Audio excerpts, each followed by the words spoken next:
زاني ابن تيمية رحمة إخوالي بإمام ابن تيمية أو عالم قورا كبراسي كزانايكي قوري كردة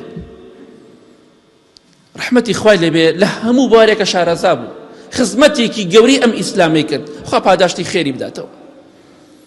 لآخري عمري أتشيوت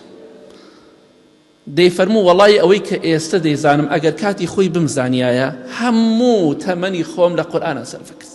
لأفنيت عمري في كتاب الله همو عمري خوم لقرآن سلفكت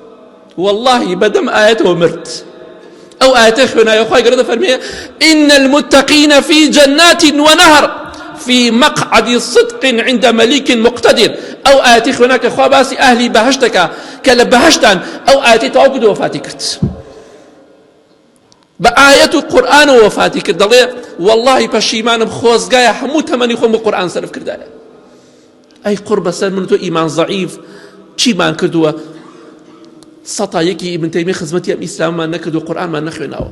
لسجن كان بس سطا هاجا القرآن ختم كردو كاتك السجن بو